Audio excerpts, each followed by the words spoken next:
Serious ہو کے سننا، serious ہو کے۔ اقبال کہتا ہے کتنی خوبصورت گھر بنا لو، کتنی اچھی ڈیکوریشن کر لو، مگر اگر تمہارے گھر میں حضور کی بیٹی فاطمہ کی باتیں نہیں ہوتی ہیں تو تمہارا گھر برباد ہونے سے بچ نہیں سکتا۔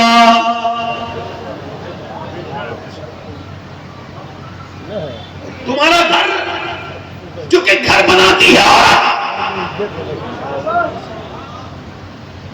مولا علی فرماتے ہیں ایک دن میں اپنے گھر میں گیا، فرماتے میں جب اپنے گھر میں گیا تو میری بیوی نے دروازہ کھولا، فرماتے جب دروازہ کھولا تو انہوں نے مسکرا کہ مجھے سلام بھی کر دیا۔ ذرا زور سے تو بولیں سبحان اللہ۔ یہ پہلی سنت ہے خاتون جنت کی۔ میرے نبی پاک نے فرمایا، میرے آقا نے فرمایا، اللہ کے رسول نے فرمایا، صحابہ کرام سے پوچھا بتاؤ خیر النساء کون ہے، بہترین عورت کون ہے؟ تو انہوں صحابہ کرام نے اپنی اپنی باتیں کی۔ حضور نے فرمایا نہیں، بہترین عورت وہ ہے، خیر النساء وہ ہے کہ جب وہ اب اس کا آدمی اس کے گھر پہ آئے اور عورت پہ نظر پڑے تو اس کا چہرہ دیکھ کے دل خوش ہو جائے۔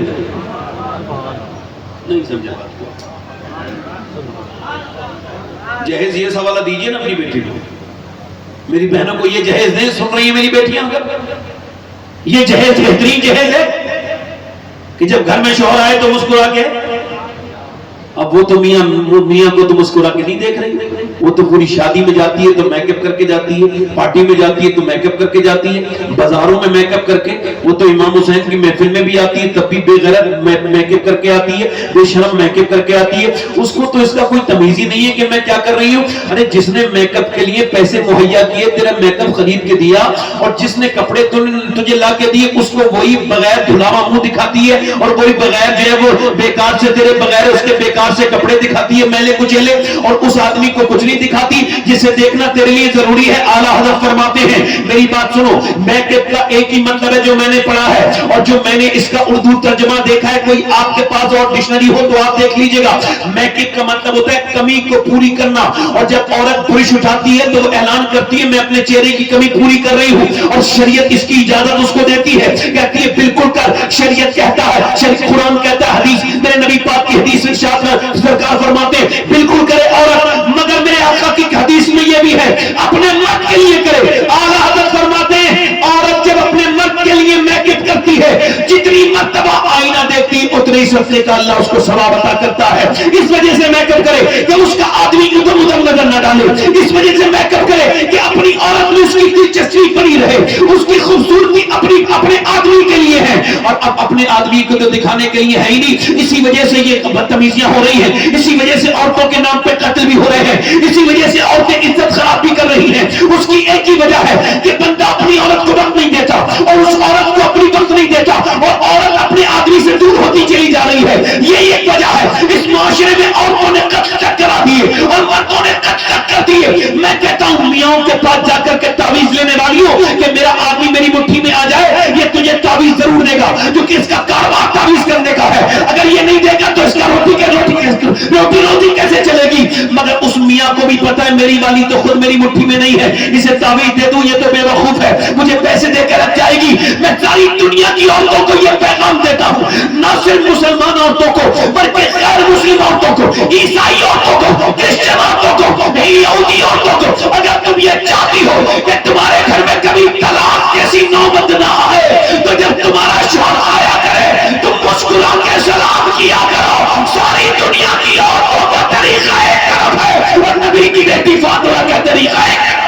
سبحان اللہ، نعرہ تکبیر، اللہ اکبر، نعرہ رسالت، یا رسول اللہ۔ زندہ باد۔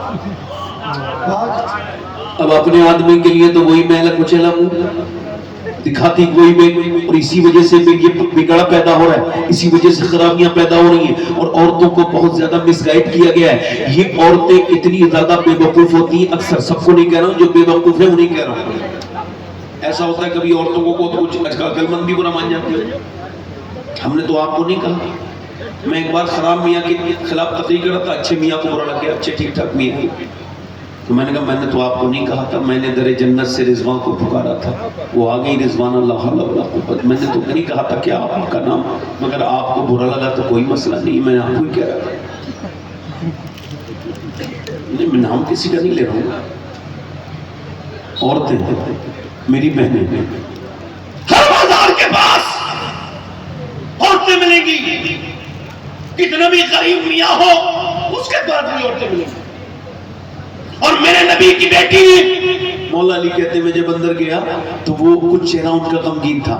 آدمی کا یہ فرض بنتا ہے عورت سے پوچھے کیا بات ہے، کوئی تکلیف ہے؟ مولا علی کہتے ہیں میں نے پوچھا کیا بات ہے، کیوں پکی تکلیف میں ہو فاطمہ؟ کہا بچے دونوں بیمار ہیں، ٹھیک نہیں ہو رہے ہیں، دوائیاں کافی کرا لی. مولا علی بولے چلو دعا کرتے ہیں، اللہ تعالیٰ سے دعا کرتے ہیں اللہ میں شکر کے طور پہ 3 روزے رکھوں گا، تو میرے بچوں کو شفا عطا کر دے. ذرا زور سے تو بولو. اب ذرا غور سے کرو، مولا علی دعا کر رہے ہیں اور ہم کیا کر رہے ہیں؟ کبھی اس والے مزار پہ چلو، کبھی اس والے مزار پہ چلو. کر میں مزار پہ جانے کا کسی مگر عورت کو اجازت تو نہیں دیتا نا اسلام کے وہ مزارات پہ جائے. تو میری بہنوں سے گزارش کرتا ہوں بچے بیمار ہو تو کسی میاں کے پاس جانے کی ضرورت نہیں، بس نبی کی بیٹی کی طرح مصلی بچھانا. سبحان اللہ. پیچھے والے بولو، بولو ذرا جلدی بولو. اب ذرا بولو مصلی. علی دعا کر رہے ہیں یا اللہ میرے بچوں کو شفا دے دے. اور آمین کون کہہ رہی ہے؟ سیدہ طیبہ. آمین وہی کہہ رہی ہیں جن کے ہونٹوں کو دیکھ کے میرے نبی نے فرمایا تھا، اللہ کے رسول صلی اللہ علیہ وسلم نے فرمایا تھا اللہ اکبر میرے حسین اور حسن جنتی جوانوں کے پھول ہیں، جنتی پھول ہیں. اب ذرا غور کیجیے، یہ وہی حسنین کریمین آمین کہہ رہے ہیں، فاطمہ الزہرا وہی آمین کہہ رہی ہیں. جب مباہلے والا دن تھا نا تو ایک یہودیوں نے ان کو دیکھا تھا حسنین کریمین کے چہروں کو اور کہا سنو چھوڑو یہ بد دعا کرنے والا مباہلہ تھا. حضور نے فرمایا میں تمہارے لیے بد دعا کروں گا تو ہمارے لیے کرنا، دیکھو جو حق ہوگا وہ ظاہر ہو جائے گا. نبی پاک نے فرمایا میں اب جب حضور جب لے کر کے آئے نا حسن اور حسین کو دونوں کو تو معلوم ہے کہ یہودی جو سب سے بڑا تھا اس نے کہا جلدی نکل لو، نبی کی بات تو بڑی ہے، علی کی بات بڑی ہے، ان کی بیٹی کی بات مجھے نہیں پتا وہ بڑی ہے، مگر اگر یہ دونوں بچے آمین کہہ دیں گے تو میرا دل کہتا ہے دنیا سے یہودیت ختم ہو جائے گی. زور سے تو بولو یار، دنیا سے یہودیت. دل لگا کے بولو، ذرا مسکرا کے بولو. اب دل لگا کے دونوں ہاتھ بلا کے بولو سبحان اللہ. مسکرا کے بولو، پیچھے والے بولو سبحان اللہ. اب دیکھو ذرا غور کرو، اب میں آپ سے کیا کر رہا ہوں. اب ذرا غور کرو، علی دعا کر رہے ہیں اے اللہ میرے بچوں کو شفا دے دے، میں نے روزے رکھنے شکر کے تیری بارگاہ میں. پھر اس کے بعد سیدہ فاطمہ آمین کہہ رہے ہیں، آمین فاطمہ کہیں. ایک دم دعا قبول ہو گئی، اللہ کے رسول کی بیٹی کی دعا قبول، مولا علی کی دعا قبول. صبح کو جب اٹھے ہماری طرح ان کے گھروں میں بہت زیادہ سحری کا سامان نہیں تھا، ایسا نہیں تھا کہ انہوں نے بڑے کھانے کھائے، نہیں. صبح کو صرف نبی کی بیٹی نے مولا علی کے سامنے پانی رکھ دیا، علی نے پانی پینے کے بعد روزہ رکھا. اس کے بعد حسنین کریمین کو بھی سحری کرائی گئی پانی سے اور پھر مولا علی مزدوری کرنے کے لیے چلے. آج کل لوگ شہر میں رہے تو اپنے باپ کے نام بتانے کے شرماتے ہیں، کہتے کوئی بڑا آدمی سیٹ ہو جائے نا تو اپنے باپ کا نہیں بتائے گا، آپ کے باپ کیا کرتے ہیں بس وہ ٹھیک ہے وہ بات گھماتے ہیں. باپ اگر مزدور ہو تو بات آدمی چھپاتا ہے، شرماتا ہے. تیرا باپ رکشہ چلاتا تھا وہ تو شرما کیوں رہا ہے؟ تجھے نہیں شرمانا چاہیے. تو اپنا سینہ چوڑا کر کے کہے کہ میں اس عظیم باپ کی اولاد ہوں جس نے مجھے حرام کا نہیں بلکہ اپنے خون پسینے کی کمائی کا کھانا کھلایا. نعرہ تکبیر، نعرہ رسالت، مسلک اعلی حضرت امام الشہداء کانفرنس. توجہ ہے کہ نہیں؟ دل لگا کے بولے توجہ ہے کہ نہیں آپ کی؟ یعنی آپ اپنے بھائی کو شرما رہے ہو. میرے نبی نے فرمایا جو مزدوری کرتا ہے اللہ کا دوست ہے، حلال کمائی کھلانے والا. زور سے تو بولو یار، آج آپ شرماتے ہو. میں اس محفل میں بیٹھ کے کہہ رہا ہوں مولا کائنات مزدوری کرنے کے لیے چلے، مولا علی چلے مزدوری کرنے کے لیے. مولا علی وہ قلندر انسان ہے، وہ عظیم الشان انسان ہے کہ جس کی سیرت اتنی لاجواب ہے. ایک انگریز نے لکھا کہ اگر مولا علی کے بارے میں وہ کہتا ہے اگر مولا علی ان کی باتیں اگر صرف یونیورسٹیوں میں اس پہ ریسرچ ہونے لگے تو سائنسدانوں کی ضرورت نہیں ہے، علی کی باتیں کافی ہو جائیں گی. اتنی حکمت مولا علی بول رہا ہے.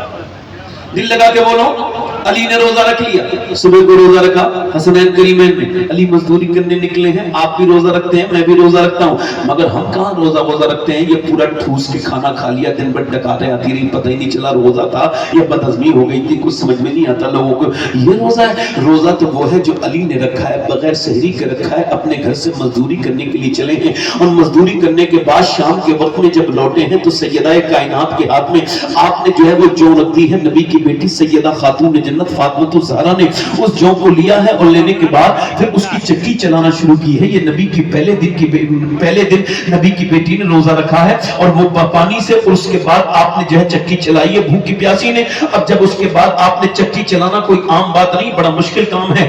آج کل عورتوں کو شہروں میں، ادھر گاؤں میں بھی ہم نے کچھ جگہ دیکھا، عورتوں کو عادت ہو گئی ہے وہ صبح کو جو ہے مارننگ واک کرنے جاتی ہے۔ میں اس کا مخالف نہیں ہوں، صحت ضروری ہے، بہت ضروری ہے مارننگ واک، ڈاکٹر نے بتایا کریں، مگر میں اس کے مخالف نہیں ہوں۔ مگر یہ مارننگ واک پہ یہ میک اپ کا کیا مطلب ہے؟ کچھ عورتیں میک اپ بھی کر کے جاتی ہیں، لائٹ سا میک اپ بھی کر لو، یہ میک اپ کا کیا مطلب ہے؟ پہلی بات۔ اور دوسری بات یہ ہے، ایک عورت نے اگر پورے دن صبح اٹھی، اس نے ناشتہ بنایا، اور ناشتہ بنانے کے بعد پھر اس نے ناشتے کے برتن دھوئے، پھر صبح دوپہر کا کھانا بنایا، اور پھر دوپہر کا کھانا بنانے کے بعد پھر سب کے برتن دھوئے، پھر برتن دامانج کر کے پھر شام کو اس نے جو ہے وہ برتن کا اس نے کپڑے وپڑے دھوئے، پھر جھاڑو لگائی، اس کے بعد پھر شام کو اس نے کھانا بنایا، پھر جھاڑو واڑو لگائی، اور پھر اس کے بعد اس نے برتن ورتن دھوئے، اور اس کے بعد سو گئی، اور صبح 4 بجے کوئی اس سے کہے گا چلو مارننگ واک پہ، تھپڑ مار کے کہے گی دماغ خراب ہے تیرا، میں تو پورے دن مارننگ واک ہی کرتی چلی آئی ہوں، مجھے دماغ خراب ہے، میں پورے دن محنت کر رہی ہوں، مجھے صبح صبح نیند میں خراب، مجھے پورے دن لگے رہنا اپنے گھر میں۔ تو سنو میری بہنوں، جب تک تم گھر میں کام نہیں کرو گی، یہ مارننگ واک تمہیں بیماریوں سے نہیں بچائے گا، بیماریوں سے گھر میں کام کرنا بچاتا ہے، گھر میں کام کرو گی تو بیماریوں سے بچے گی۔ یہی تمہاری بیماریوں کا حل ہے کہ تم اپنے بچوں کے لیے کام کرو، اپنے شوہر کے لیے آسانی کرو۔ اب تو میاں وہ واشنگ مشین آ گئی، یہ اسی وجہ سے محبتیں ختم ہوتی چلی جا رہی ہیں، دل مرتے چلے جا رہے ہیں۔ ڈاکٹر اقبال نے کہا یہ ہے دل کے لیے موت مشینوں کی حکومت، ہے دل کے لیے موت مشینوں کی حکومت، احساس مربت کو کچل دیتے ہیں آلات۔ ذرا غور کریں، مولا کائنات پورے دن کے بعد آئے، سیدہ نے چکی چلائی، کھانا تیار ہوا، اذان کی آواز کا انتظار ہونے لگا کہ اذان کی آواز آئے۔ اذان کی آواز آنے سے پہلے ایک آواز آئی، اے نبی زادی، اے رسول کی بیٹی، میں ایک یتیم بچہ ہوں، میرا باپ مر چکا ہے، میرے گھر میں کھانا نہیں ہے، میری ماں بھی بھوکی ہے، میں بھی بھوکی ہوں، کیا میں بھی بھوکا ہوں، کیا آپ مجھ کو کچھ عطا کر سکتی ہیں؟ رسول کی بیٹی نے، پیغمبر اسلام کی بیٹی نے سب سے پہلے اپنے پاس سے کھانا اٹھایا اور کہا لو میرے حصے کا کھانا دے کے آؤ۔ امام علی بولے لو میرے حصے کا بھی دے کے آؤ۔ پھر دونوں بھائی بولے ہم دونوں کیوں کھائیں، میرے حصے کا بھی جائے۔ پھر دوسرے دن مولا علی پوری رات کے بعد پھر روزہ رکھا، اور پھر سحری کائے سے کی، پانی سے، اور پھر تیار